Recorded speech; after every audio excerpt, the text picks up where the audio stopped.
Hey everyone, my name is Joe Gonzalez and I'm a motor skills coach based in New York City. This is Preston. He's a personal trainer based in New Jersey. Preston, why don't you tell the nice folks a little about yourself? I'm just a personal trainer based out of New Jersey. Working for Blink.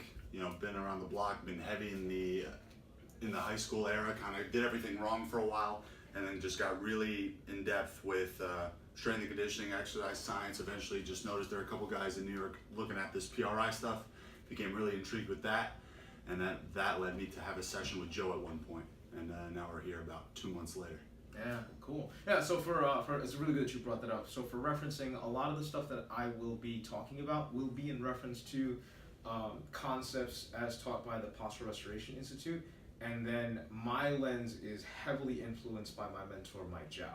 So having gotten that out of the way, and just for a clarity of like what this really is. So from time to time, trainers or clinicians or just people will come up to me, like athletes, and say like they have questions about how all this stuff works together. Because during the session, I can teach them as much as I can in terms of getting them to understand concepts to execute the material. But sometimes there are just more questions. And what we tend to do is we tend to go and grab coffee and just shoot the shit. So I decided, why not just record those things? Because sometimes we make some pretty awesome connections, and like the reactions are pretty cool. So they make for awesome audio and sound bites down the road. But more importantly, it's just these are conversations that I always have with people, and it's just a lot of the people that I've had these conversations with say like, wow, we should have just recorded that and then thrown that up on a video or as a podcast, because the content and where we go on tangents is just really, really awesome. So that's the reason why this has come about. Right. I mean, I just have to say that once you kind of see how Joe works and this PRI universe, even though you may know nothing about it, you'll notice, you'll just pick up a few things, and then you'll see kind of some connections that are made in day-to-day patterns where people are doing things and how they compensate with movements and how they might be extremely stressed, and all of a sudden that kind of shows in how they move.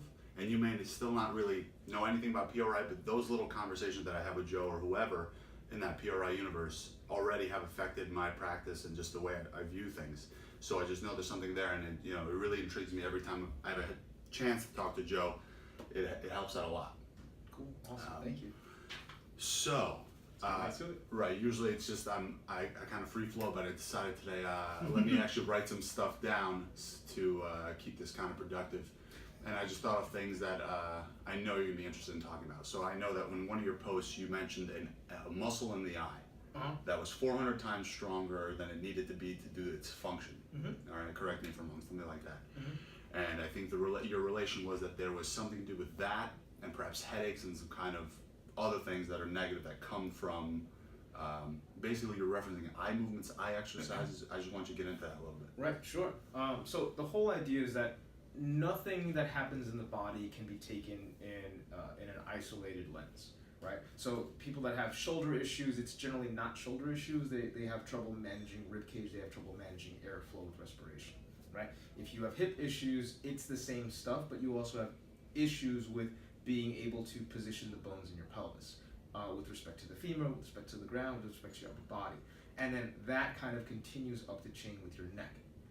And the skull has a multitude of bones, or there are multiple bones in the skull that have to be influenced by these gravitational forces and these and the way that you're managing the bones below the cranium, right? So it's like you can hip shift, and then you can rotate a sacrum towards the loaded leg, let's say the right side for this instance, right? So you can do a hip shift, and that sacrum is going to be rotating towards the right. It's going to orient the lumbar spine also to the right.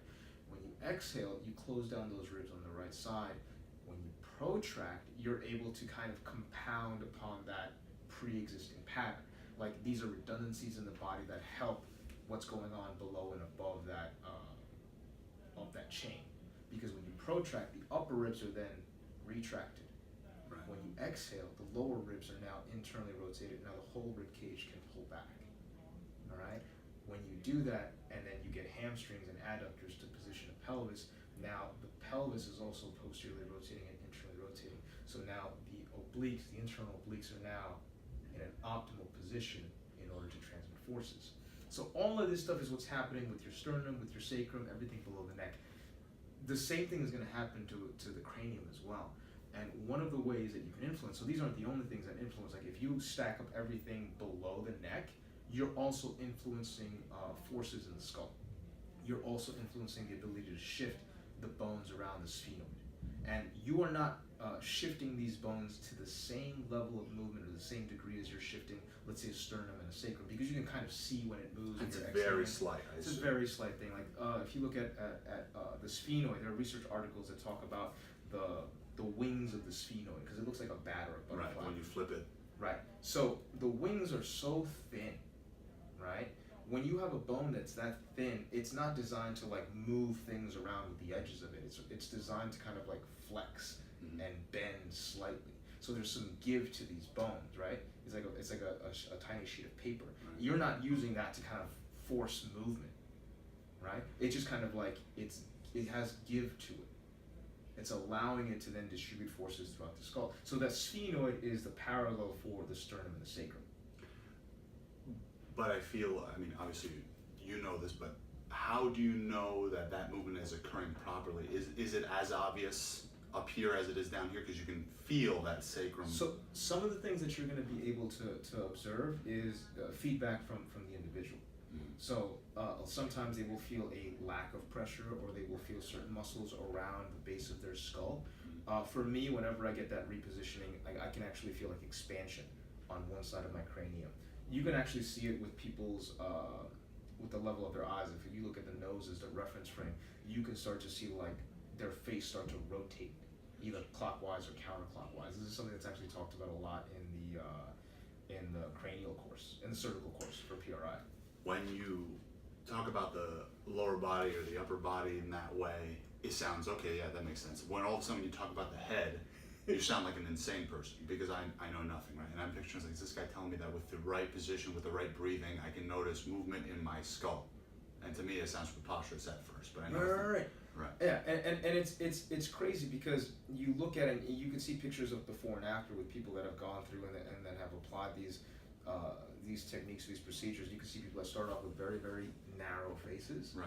and then you can start to see their faces start to widen. You can start to see people with like an eye socket that's a little drop, and you can start to see it like start to level out a little bit. You can start to see it with palate. So like how high is their palate on the inside of the mouth? You can start to see it drop. You can start to see it influence a person's bite or occlusion. And once again, defining the palate of the mouth would be the very top of your. Right, the top. When people say like put your tongue on the roof of your mouth. That's your palate. Right. So, and you're saying that it would expand. Say that again. So what would happen is if you have a very high palate, Right. what it would be able to do is be able to drop the palate a little bit more. So it would actually change the structure of how you are referencing the structures inside of your cranium, inside of your skull. Right. Okay. And a lot of this is also influenced by how is your neck positioned with respect to your rib cage, because your lower cervical spine is attached to your upper ribs, right? So think about it this way, just conceptually. The base of your neck, right, is attached to the top couple of ribs. If these ribs are just floating, then you have a lot of give here, right? It's not really, it's like, this stuff's just kind of floating. Not really, because it's all inside of your meat suit, right? But imagine if you exhale and you reach. Now this is closing down, right? You are able to piece together sensorial information down here, because this also makes sense to you. Like you understand, you can see this stuff move. You can't see this stuff move. So it takes a little bit of a leap in logic to kind of piece those things together. You kind of have to see it for yourself. You kind of have to see it, have somebody talk you through exactly what's going on with the forces in the skull. Because think about it, with the pelvis, if you have like a 3D model, you can see that sacrum moving around. With the rib cage, you can see it if someone demonstrates appropriately. If you have a rib cage model, you can manipulate it. Like there are people that design these kinds of models with these things in mind. With a skull, nobody has seen a skull move in that same context. No one has talked about this kind of stuff before. So when you're looking at a skull, you're like saying, that doesn't work. Right. You know? But you look at the sutures that we have in our cranium. Think about it almost like the forces between tectonic plates. Right? You're going to have these forces that are kind of influencing one another. It's like how much pressure, how much forces are being generated at these sutures, not because of the sutures, but at the sutures, because that's where these things interact with one another. And what's going to be the result of that? It's kind of like if you have somebody that's always just doing this, the entire day. You get used to that, right? Right.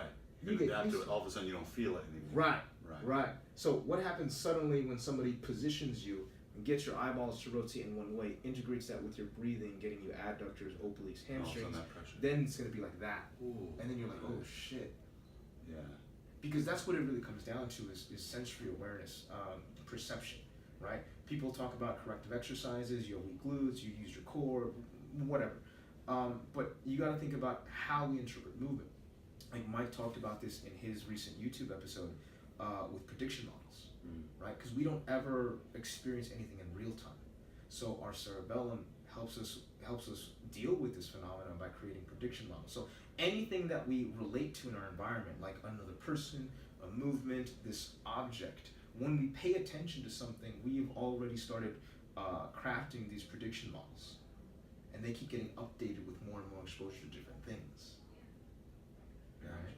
So it's the sensory information that I'm teaching people to extract from their environment. That sensory information is now updating these prediction models. And this happens at a subconscious or an unconscious level. Right. So it's like I'm not correcting your movement, I am influencing the mechanism that allows you to perceive the relationships of objects in your environment. But now we're talking about the internal environment, right? Internal and external environment, both. So when you see, because now I see fitness moving towards, and I know from just on an internal company level that everyone's pushing for AI training. Oh, okay, right. And I know we're kind of going off. No, that's cool. here. That's cool. Right, but they're under this assumption that they can do some NASM type shit where weak glutes, weak hamstrings. Right, here's that. Right. Strengthen, weaken these these muscles. Right. And then you watch that shit, and I assume you cringe a little bit. I don't cringe so much because it's like it doesn't affect me. Right. It's like people that are frustrated, people that have gone, let's say, down that avenue, they've gone to see They work with that guy. Traditional clinicians, people that are still thinking about muscles, Right. In the context of like muscles are the king, just get stronger glutes or stronger core. That's fine, and it sometimes works. That stuff sometimes works. It depends what the problem is that you're trying to tackle. But you're behind if you're just thinking exclusively in that way. I wouldn't say that you're behind. You're solving a different problem. Like let's say people come to a standard fitness professional or a personal trainer, right? Mm-hmm. And they have body composition goals. They never had any injuries in their life, right? And this guy is able to, or girl is able to take them through a program, get them to watch what they eat, get them to sleep a little bit better. Like, there's no harm in that, right? But now, when they start getting recurring shoulder issues, now the problem is different. It's no longer about body recomposition. It's no longer about fitness. Right. It's no longer about strength and power. Now it's about managing gravitational load.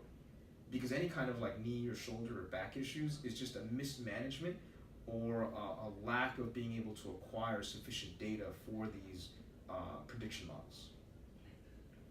Got it. Like, you're not able to fully define your environment or your task, right? Because let's say like when you came to me and I had you go, what was it, like a single leg deadlift? Yes. Right. So I gave you very specific constraints on what I wanted to see. Right. It wasn't just do a single leg deadlift and feel your glutes. Right. Yeah. Like, I had to set you up. The setup almost took longer than the actual. Check. Right. Can you still feel this? Can you still feel this? Can you still feel this? Now use that as, let's say, you sensing adductors and hamstrings and pressure on the heel and all this other crap. That's kind of like me defining what the road is to your destination. Let's say the destination is a successful completion of the task. But now I'm giving you concrete definitions for what your road is. Right. So these are the constraints that you have to follow. As long as you stay on this road, you're golden. I see myself trying to not overcoach or be overly annoying with clients when I'm coaching the 90-90 breathing drill. Sometimes I wonder on the second exhalation, are you still feeling adductors? Are you still feeling hamstrings? Are you still feeling abs? Like, did you just forget about that? Because, I visually can't determine yet if that's gone. And now you're just breathing, right? But, this conversation once again reinforced, like, you have to kind of really set those parameters and make sure they're hitting all those things, because otherwise we're just laying down on a box and breathing. Right. Like you're not doing the thing anymore, you're doing an interpretation of the thing. Right. And that's why, like, for me and for Mike and for all of my students, like, we have very, very, we're sticklers for what we're looking for. Right. How we coach it and the words that we use and the vernacular and all that other crap, that's up to the individual. Like how Mike will coach something and how I will coach something and how Elish or Kento will coach something will be very, very different because we're different people. We have different personalities. We have different ways of relating to other human beings. But what we really want you to get, that's the same thing. Right. So you'll hear Mike might coach you on a 90-90, right. And then you're gonna be like, wow, that's completely different. Right. And then I'll coach you on the 90-90 and you're like, whoa, that's different too. And then you'll get Kento or Elish and it's like, huh. So they all got me into a different space, but it was still where you needed to go. Right. We're all going to the same place. We're just going to get there a little differently through how we coach it. Right. You may think it's different, but it's really we're all going. We're all doing the same thing because it's like we're all describing the picture, the dude on the surfboard, right? But I might say I might know that, let's say the person that I'm coaching is from California. So I might talk to them a little bit about, like, let's say, and we're talking conceptually here. I'm not really saying this kind of stuff, but I might describe. All right. Well, what does the water feel like as you're surfing that wave and it comes crashing on you as you cut through the wave? I don't know the terminology, so just forgive me on that one. But I might describe and set up and give you a story. Right. And then I'll say, all right, now let's go into this procedure. Or you could be very mechanical. You could be very, very much about, like, getting the heels to apply pressure on the bench and do it in that way, and you could do a very methodical step-by-step process. But the more that you get to relate to that other person, the more your cues are going to be much more specific to that individual, because they have to be. Right? Like we can all go down. That's why, like, when you go to take a class, it's like very methodical. It's very like bullet points. This is what you got to do. This is the order that you got to do it, and that's fine. But what about that person? Right. Because let's say you do a 90-90 hip lift and their knees start hurting. Right. Well, now they're not referencing other things. So now you got to get their knees to calm down. Well, how do you do that? 90-90 might not be the best position for that. Right. Then you got to get the knee to calm down or get them in a position where they can feel hamstrings and adductors. Right. I start with 90-90 because it's simple. People get it. Right. Other things are harder conceptually to understand.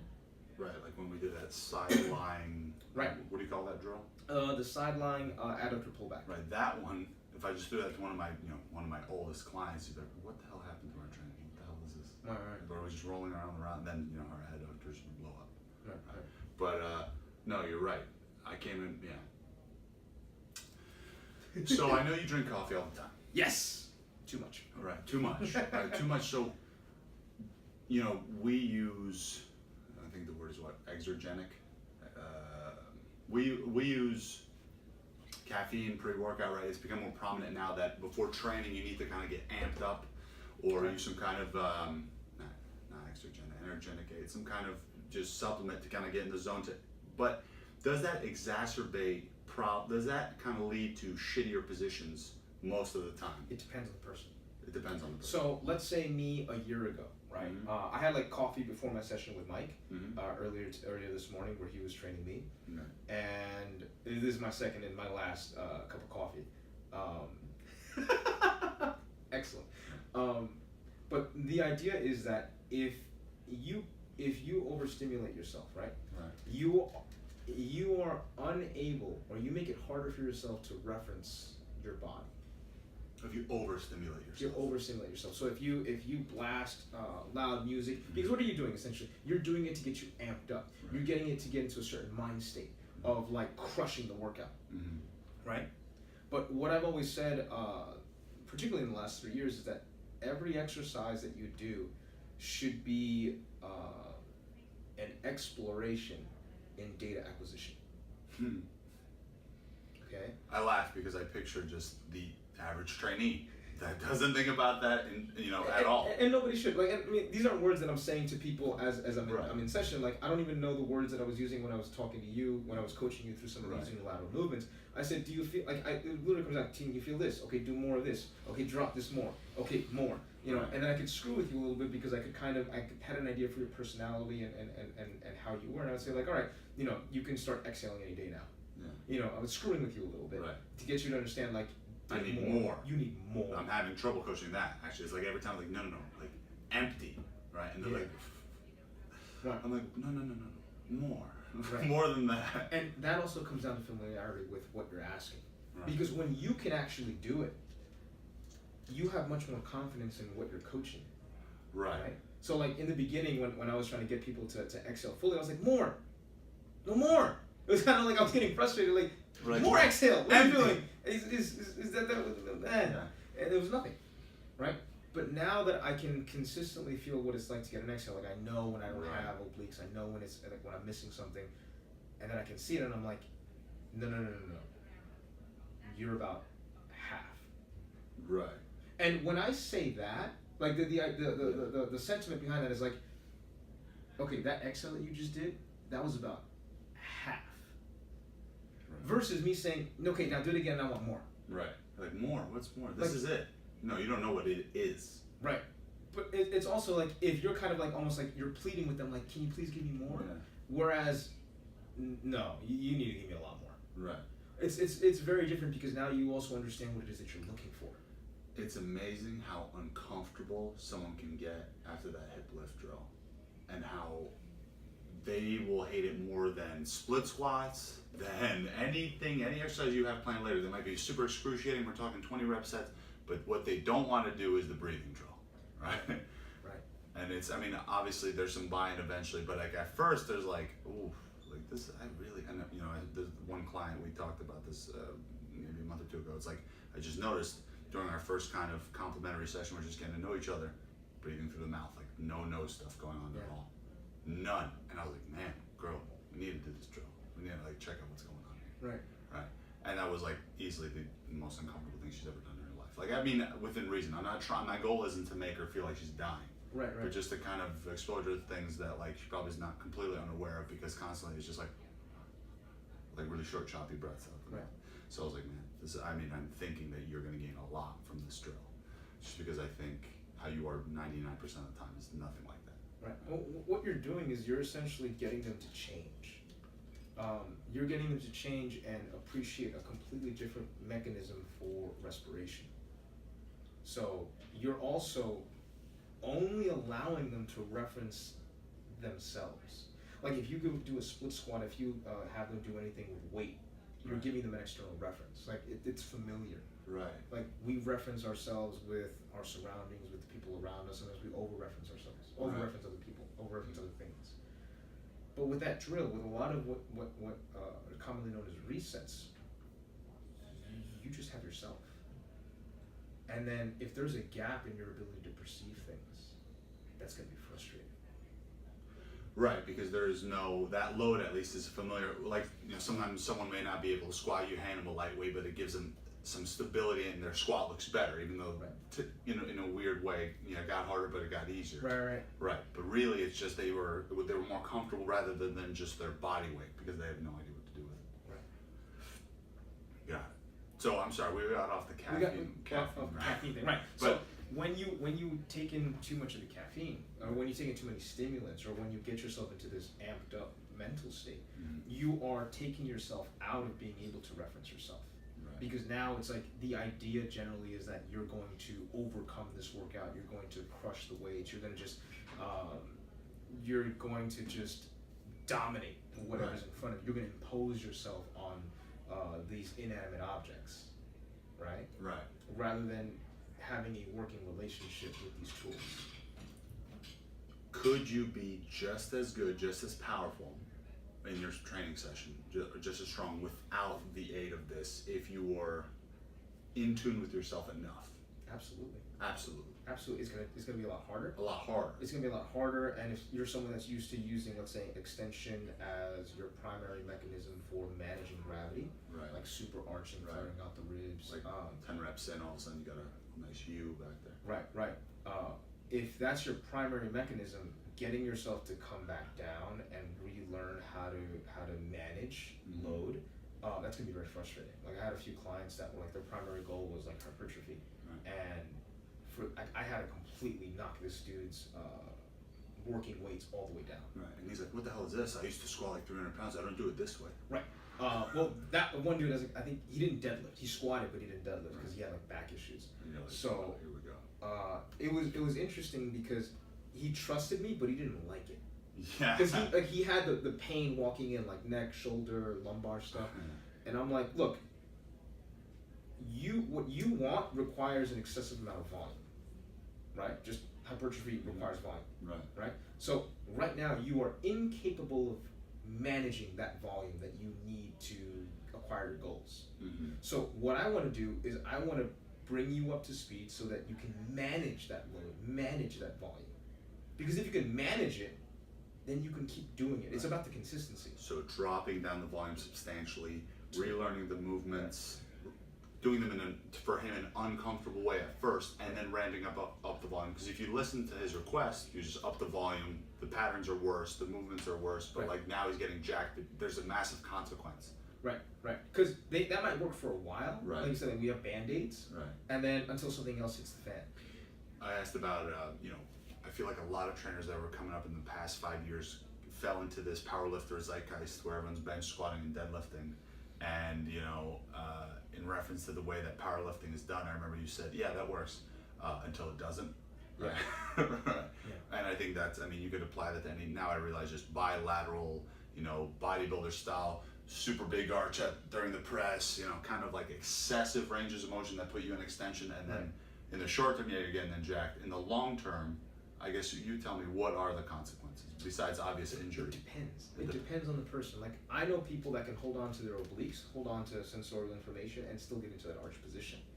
Now that requires a decent amount of coaching.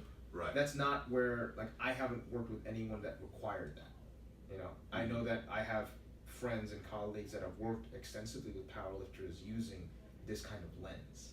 Right. So I'm specifically speaking about Alex, I was gonna Right. say, let's not beat around the bush here. But he's been able to do it with magnificent results. Right. Right. So it's that's not my typical clientele. Right. Right.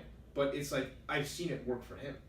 It's not this is going to be some we have to come up with whole new principles for how these people move. Right. If you're a powerlifter, if you're a bodybuilder, if you're a dancer, a martial artist, if you're a human being who has a skeleton and a brain, these are just principles. Right. It's not I do something different, so I don't have to listen to this stuff. You don't have to listen to anything, right? If you're perfectly fine with the way that you're performing, if you have no aches and pains, do whatever you want. Right. I'm not here to convert people and say you have to do it this way. But when you have pain, when your performance isn't where you would like it to be, and there are things in your way, you have to start thinking of a different paradigm. Because clearly what you've done up until that point isn't working. So tell me if this is wrong. You might, let's say, from the coaching the powerlifter and trying to view it from this lens, you might do the powerlifting movements and try to hold on to those specific things you were talking about.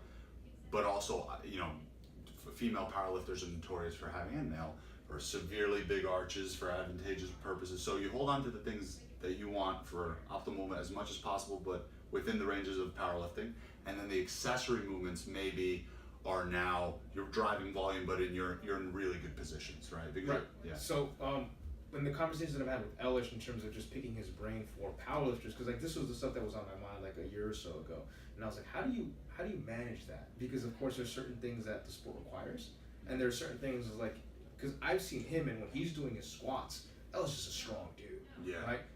But he maintains hamstrings, ribs stacked on pelvis when he's doing his squats and when he's doing his deadlifts. He's stronger in that position than he was when he was biasing extension several years ago, and he was always a strong dude. I mean, Pat Davidson would talk about how he feels stronger protracting in a bench press than just keeping a retracted position, right? And I don't know how many people. It depends on where you are and how you're loading. There's a lot of Obviously, we're doing barbell versus dumbbells, unilateral versus bilateral. Barbell. There's barbell. So the barbell, you're gonna have more constraints.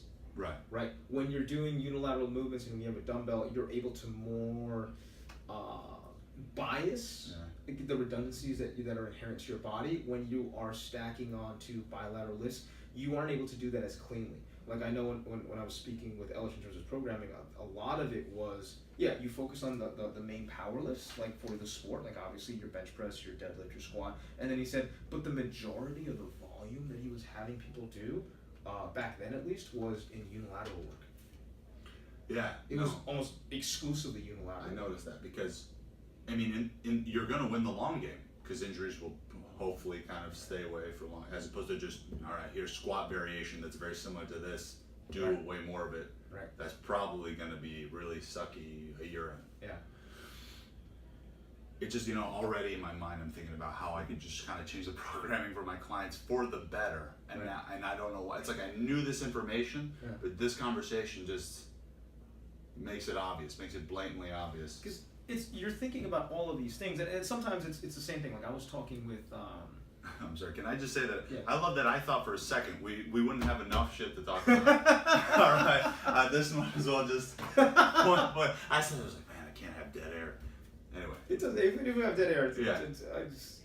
I'm not gonna lie. I'm not gonna edit this shit. I'm just gonna clip the beginning and the end, and that's it. That's as far as just, I'm gonna do. I was like, no, this is such it's a. painfully transparent. No, but it's like I was talking to Mike this morning, and so I do a really ancient form of Chinese martial arts, and my teacher, Master Chen, he, like all these principles that we're talking about internal rotation, oblique protraction, when you look at him move, he embodies these things. Your teacher. Right. So he embodies this kind of applying these concepts. Imagine somebody who's like 10 and he's growing up with his own master, right? And then these are the concepts that are the foundation for a martial art. Now imagine someone that's embodied those principles for like 50 years, because he's 65. Right. Okay. So I've sparred with Golden Glove boxers, I've sparred with Muay Thai guys, I've sparred with Taekwondo guys. Like, it's different amounts of force and different tools at their disposal. Some guys roundhouse kicks can be really good. A boxer, it's like they're not gonna have kicks at their disposal. They're gonna have other means of applying power. Right. It all sucks when you get hit by them. Yeah. Right? And it's like this crash. It's like, oh, god damn it! I don't want to get hit like that again. That shit sucks. But when he hits you, like Mike was translating a short video clip that I had of it. It's like he's describing, like, the word that he used was like the roof collapsing on someone. That's a great analogy. Right? So, and it's funny, like it clicked on me, and I was like, oh shit, because he's just used very light power on me, just saying like, this is just technique. This isn't like full application. And that's what it felt like. Like I couldn't describe it because it's like he hits hard, but it's not a boxer. Right. Like it's not a Muay Thai roundhouse kick. It's like it's a very different sensation. Like when you got hit by a bunch of different people, like you know what a hit should feel like. Right. Like it makes sense. Like you get hit, you're like, oh, all right, whatever, and then you keep going. Or if you get hit really, really hard, you're like, oh, yeah, okay, no, I'm good. Like you understand what that feels like. Like you have a boxing background, so you kind of know what I'm talking about. But using that verbiage of having the roof collapse over you, right? That's a very different sensorial description. When he does that on my back, just to give me an idea of like, because I asked him like, can I feel what that's like? It feels like that. Like I didn't have the word for it, and then like he was saying it in Mandarin, and then Mike translated for me. He's like, yeah, it's like the roof collapsing. I was like, that's it. That's exactly what that feels like. Like it feels like my bones are like, the column supporting the roof, and then the roof just caves in. Like that's what it feels like when he hits you. So it's a very different thing. You look at, let's say, old school Rumba dancers in Cuba. How they teach that basic step, it's just a hip shift. You're getting a ton of hamstrings or adductors. And I asked him, he doesn't speak any English, and I asked Stevie, him, there's only one way to do this, right? Because if you don't do it the right way, you're gonna fuck up your knees. And he's like, claro. He's like, clearly. Yeah. Like there's only one way to do it. Because a lot of the dancers are like, this is for young people. Like you've heard that expression. Right. Like, my knees can't handle it. I was like, no, you never were exposed to a mechanism that would allow you to troubleshoot this movement. Right. No one thinks of dance, or not no one, but your mom doesn't think of dance as hip shift. Your mom just kind of goes crazy on the dance floor and tears it up, and then wonders why her knees are destroyed. Right. She didn't go to an instructor get the form, like, you know what I mean? Oh, I gotta learn to do, I gotta learn to have fun, and you know what I mean? Obviously there's a formal setting, there's different styles, Right. but it's just, I love that perspective that it's like that, what is his name? Not the Rumba instructor? His name was Stevie and Suya. Right, so Stevie is like, no, you've been doing it wrong for a long time. But like, you go to a class and like he teaches a wide variety of people. Like I'm going in there because it's like again, like I can find really good teachers, and I'm looking at them, I'm like, this dude's got it. And because nobody else asks this question, like who else is gonna go into like a Rumba class and it's like, oh, he's teaching you how to get heels, adductors, and hamstrings. Right. Yeah. Oh, he's telling you not to arch. He's telling you to. Oh, he's telling you to get. Right. And you're like, damn, I like this guy. And so I asked him. I was like, because I hear it. And it was like, when we were getting a beer afterwards, like he was drinking, and I was asking. I was like, so there's only one way to do this, right? And he's like, yeah. It's the damnedest thing, you know. Like even with Master Chen, what he talks about, he describes like old Tai Chi practitioners. So back in the day, Tai Chi was just a handful of moves. Like now you have these really long forms and really long sets. And he says, back in the day, Tai Chi people didn't have any knee problems. But you look at it now, because of like all of this added movement sets, you get a lot of dudes with, a lot of people with knee problems, right? So it's like they're not really able to reference themselves anymore. It becomes about the shape, the external shape. A lot of the stuff with Xingyi, like the style that I practice, it's about like almost gathering yourself almost. Like there's this word, there's like shodian, and it's talking about like this whole gathering or collecting or unifying yourself. Because if you go in and you're just like thinking about, like to bring it back to weight training, if you're going in and you're trying to like crush this like 300-pound squat, you're thinking about the thing.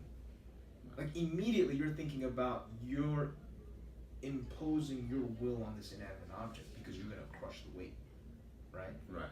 It stops being about your mechanics. It stops being about how you are sensing the entirety of the movement. Right. So, I guess if you are, I keep thinking in this lens because I mean, there's more to fitness than getting as jacked as possible. But of course, the population I'm dealing with here, sure, that's the primary goal, whether they know it or not. Right. For their goals. To feel the right things, to not get out of control with volume and kind of exacerbate these patterns, because you know once you kind of drive up the volume, even after you reinforce good position, it's just going to go to shit if you don't really monitor it and like remind them constantly. The goal would be to find those things and then kind of organize training structure around that, and you'll probably get to your goals just as much as you would just pushing volume and going to extension patterns. And like what I'm saying is like this is not a limiting factor. This is not because when you start becoming more aware, at first your squat's going to come down substantially. Of course. It's going to suck. It's going to suck. It's going to be the bar. Terrible. Not even the bar, right? Right. But if you build it back up, you can still achieve those things, but in the long term, you're going to win. Like the cool thing is that if you were already strong, right, it's just frustrating because now you have to reference something right, new. But your strength comes back up pretty quickly. Right. Pretty damn quick. Maybe not as quickly as you like. Right. But it's not like you don't have to spend years retraining this stuff. Patience is a virtue. Right. One other thing to consider is that although I talk about having heavy constraints, you got to understand that coaching is still an art. Right. Right. So it's not like somebody comes in and like it has to be a perfect thing. No, it has to be like, where is their edge of understanding? Where's your edge of motor control? And you bring them up to that edge. Now, if the pain is more, it doesn't want to go away. It's like it's a very stubborn pattern. You have to be more concentrated with your efforts in terms of giving them constraints because they're just scattered. They're all over the place in terms of their attention. So with that's a little bit different. But in terms of working sets, like can you still feel this? Can you still feel this? What is the biggest thing that they're losing? It's the same. It's coaching 101, right? What do they lose when they're trying to do the thing? Get them to pay attention to that thing within the lens of having this other stuff too, within the lens of having their position where you need it to be. I remember using the cat camel as a way to have a client understand where their spine is when I need them in a certain position. Sure. And now I see that the hip lift is just a different take on making them aware on how to use these things, right? But I don't necessarily need them in the same exact position. The cat camel's more specific, and now I'm probably not going to be using it nearly as much, but But it's like now I'm seeing that the hip lift is making you aware, and if you kind of apply yourself to an upright position, there's no floor that you're laying on, there's no box. It's like, now how do you feel these things in a standing position, right? And instead of, now this is my cat camel is this 90-90 hip lift. It's like, how do you feel hamstrings from like a seated position? Well, everybody thinks you're gonna have to hinge it, but it's like, no, you can feel hamstrings on a box. You're just gonna dig your feet down, drag them back. Yeah. I just think more people need to know. More people need to know for sure. It's something that I think that some people have figured out. Like I think that traditional Chinese martial artists talked about it. Right. But I think you also look at it from because my perspective is heavy into that realm, right? So you have gōngfu, which a lot of people mistakenly attribute to as purely Chinese martial art. Like if it's Chinese martial art, like praying mantis or whatever, that's right. kung fu, right? Right. But gong is a very, very particular skill. Right? So you're gonna have different interpretations of it, but like you're gonna have people like, do they have gong or do they not have gong? And it's this idea of like how recollected or unified are they as a human being? Because you say you have gong doing different things. You could have gong as a chef. You could have gong as a calligraphy writer. Gong is universal. How would you define gong? Oh God. That's a bit of a rabbit hole, but. From no, because it's like now we're talking about other things. Who's getting pissed off out there when you misdefine gong? Everyone's gonna get offended at something if they have too much attachment to it. But from right now, because gong is not just a physical thing. Gong is a feeling. Gong, it is a feeling. It's a very specific feeling. So when you look at it, it's like, let's say if your biomechanics are pristine and perfect. Right. Let's say that your biomechanics are better than 80% of the people, right? So like you can issue power whenever you want. You have great technique and all this other stuff. That's still not gong. Like technique refined to the level of being able to maximally issue power at one contact point. That's still not gong. That's still just technique. That's a mechanism. That's technology, right? So when you are able to meld that with consciousness, with an ability for you to relate to your environment authentically. Right. So let's say, and Mike kind of was talking about this before, is like if you had experienced emotional trauma when you were younger, and to be honest, all of us had. So you have to be able to heal from that and come to terms with that and update your definitions of relating to other human beings and society at large. Like you essentially have to change how you relate to everything. You have to update it. You have to become more of yourself. Right? Because every defense mechanism that we have is as a result of emotional trauma. Look at it from this lens, childhood immigrants, right? So a child's purpose is to be provided for, right? Mm-hmm. You're not supposed to be the one doing the providing, but I was the kid translating at all the parent-teacher meetings. Right. So at that point, I stopped being a child and I took on the role of translator. Take that a step further. I became a protector of my parents because they couldn't speak English. So I had to protect them as an 8-year-old. I can relate to that a lot. Right? I had better English than both my parents at 8 years old, and every doctor's office, every phone call, Verizon, credit card, all of a sudden I was the IT guy, etc. But so what is the detriment to becoming a protector? So here's the thing. So that's a very good question. So I was like, oh, this just means I'm going to be really, really smart. I was going to to say, see. Beast. So you're going to be a beast. You're going to be hyper vigilant. Mm-hmm. But here's the trick to that, because this was me for a long time, right? I wanted to be the best. I wanted to be better. That was the goal. Mm-hmm. But then you gotta understand it and ask yourself, to what end? Okay, so here's the thing. If you're hyper vigilant and you're hyper vigilant because you're looking out for threats to you and your parents, because you need your parents to provide for you when you're a kid, right? So now you are looking at everything as a threat. You get super stressed. Right, you're super stressed. You're you're super anxious, right? Also, and this is the part that has more of a compounding effect, in my opinion.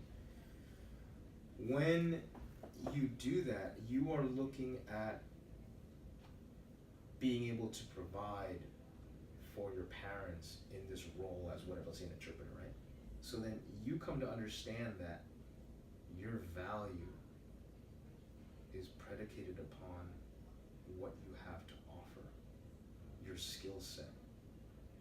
your value is now intrinsically tied to what can you do for others. As opposed to, give me the ideal kid scenario. So let's say like someone that's provided for, someone that like, you know, parents are able to like listen to them and they're able to mature and grow. You have a kid that knows that their parents love them. Like, you ever been in a relationship where, like, let's say your significant other, they hear you, but you feel that they're not listening to you? Absolutely. How does that? I bet. No. How does that make you feel? Not cared for. Okay. Not listened to. Not What else? Appreciated. Neglected. Okay. Okay. Cool. So today you have words to express that, right? Mm-hmm. Like you can tell the person like, hey, this is what I feel, and Right. that's a whole other can of worms. We're not going down that route. But you have some vocabulary to talk about that now. If someone's willing to ask you that question, how many people ask you that question? 0. Right. So this is something that's for the most part ignored. Right. So your reactions are ignored. You kind of just bottle it up until it lashes out. Mm-hmm. Right. So as a kid, Right. you can't articulate any of that shit. So Right. that stays with you, and that's an injury that it heals and it scabs over. Right. Right? But then you take that understanding with you as you get older. And so you are basing everything on like, what value can I do for others if I'm not good enough at a certain skill? Like, it's like your very self-worth is now defined by what you do or how well you do something. So when you can't do something well, when you don't understand something well, when you are confronted by your limitations, this injury, this wound reopens and you lash out. As an example. As a child, the way, instead of expressing it in words, you're going to act aggressively or lash out or do something that... As an example, because now you are not able to deal with the reality of the situation. Right. Right? Like you're saying, like someone would say, like, well, you're not, you're not good enough at X. Right. Math. Very easy whatever. example for you. Yeah, whatever. And then let's say you're like, well, no, this problem set's too hard. Right. Where did that come from? Right. Like, all we said is that you're not that good at this. Right. Maybe the continuation of that sentence, had you listened, could have been, but I can help you. Right. Right? But you immediately took that as a threat to you. And you immediately took that as a threat to your self-esteem. Mm. And you started to lash out. Right? So now that's a different thing. Because now you're too invested in that. Yeah, we should work on ourselves. We should self-improve, all of these things. But that's a very different thing. There's a nuance between doing that and, say, improving what you think you need to for other people. So, this kid in this example, The math kid. the math kid, which is, for me, it's math. Okay. So, he did those things. Then he kind of just kept it down. Now he's out of a scenario where math really doesn't affect him anymore. Mm. And that scenario reappears at 30, where there's math again. Or fucking something him over. else. It doesn't have to be math. It doesn't have to be math. Right. What is that? So would you say there are there's a physical way, there are things that happen maybe in movement or when you're stressed out again that are kind of showing themselves now instead of you lashing out, that are kind of dealing to neck injuries or issues or some kind of movement dysfunction, because your way of lashing out is just being stressed out and then kind of having shitty movement. Right. So that's how that adult maybe reacts, as opposed to, or that adult still lashes out like a 6-year-old. Yeah. Right. Both of those things. It could also be something that could happen is that people have lost an ability to acquire certain sensorial feedback. This could come up as somebody that let's say they'll exhale, they'll fill up a lung, it'll look great, and then you ask them like, so how did that feel? And I was like, no different. No and different. You're like, Now is that them being so stubborn that they just like to say no to shit and like not look for? It's the same thing. It's the same thing. It's the same thing. Their stubbornness, and then that's them lashing out on some level. It's them not being able to accept or be open to a different interpretation of reality, because their way has to be the only way. Right. Because if they're confronted with anything other than what their belief system is, they can't register that. So it's either they can't register it or they don't want to register it. Mm-hmm. Which is kind of the same. Like now we're getting into some foggy territory in terms of how well I understand this stuff. But this is deep shit. Yeah, like this is the stuff where like Mike would be the best person to ask for this stuff.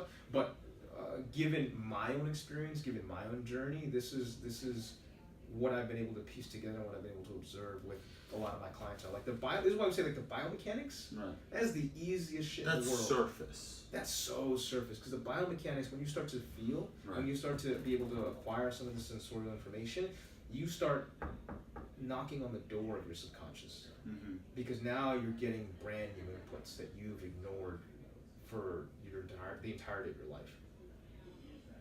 At one point, you told me that if everyone had a decent therapist, there would be no movement dysfunction, or something like that. I'm If paraphrasing. everyone had an amazing psychoanalyst, Right.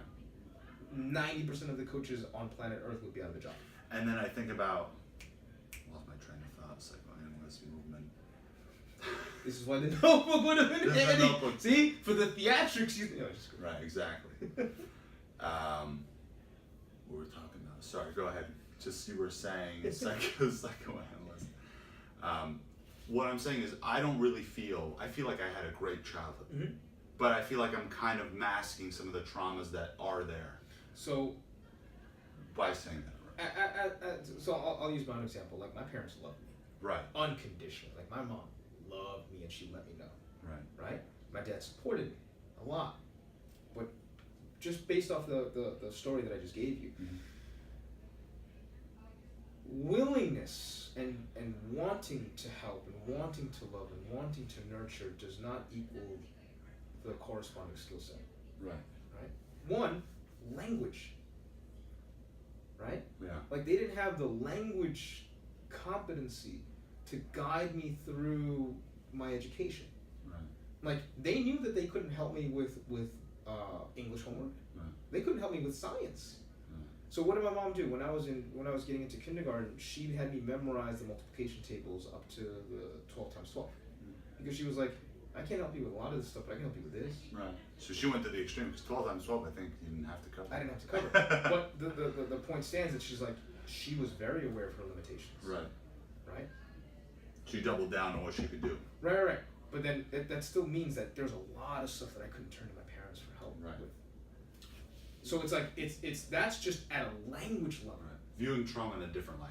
Right. Viewing trauma in a very different light. Because now what we're being very specific is that whole bit of non-acknowledgement. Right? When I think, so I guess what I'm getting at is, and to close, because we have to. Oh yeah, we gotta get that's close. it. So, if that's trauma, what is going on with the guy that got the worst childhood, that was beat viciously, that was experiencing the extremes of what we think traditional trauma is, and what are the detriments that come from that? Ooh. Alright. So, everything is heightened. Right. Everything is heightened. So you could have people that, and then now we're getting into like the details of memory system and cognition and stuff. And this isn't like, you're asking a very specific question. Like, I can kind of point you in the direction, Right. but I can't really answer that as confidently as, let's say, Mike can. Right. But I'll give you my best shot. Like, a lot of that stuff could be one of the ways that it could manifest is people have a real issue with acquiring some sort of feedback. Right. Like, these are people that they can't feel. Right. Empty. They can't feel. They're empty, but they can't feel hamstrings. Like, no matter what you do, Yeah. you coach it perfectly, their rectus is shut off, whatever, you get them to. And they have bigger problems than not feeling hamstrings. Right.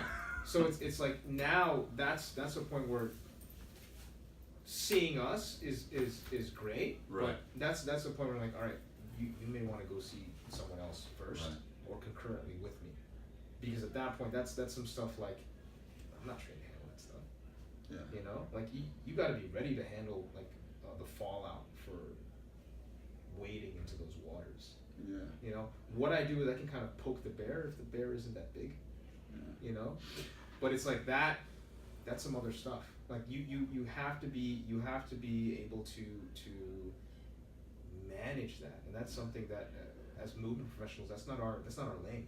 That's not something that we should ever really play around with.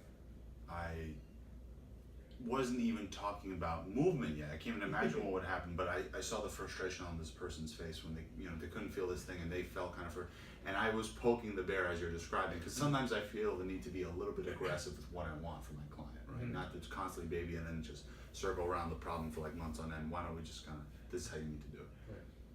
This person went from a smile to tears within seconds. Yes. And I was like, oh shit. What the fuck just happened? I didn't curse you out. I didn't yell at you. You're just explaining something. I didn't say that, but I became overly apologetic, and then, but I was like, wow, what's going on?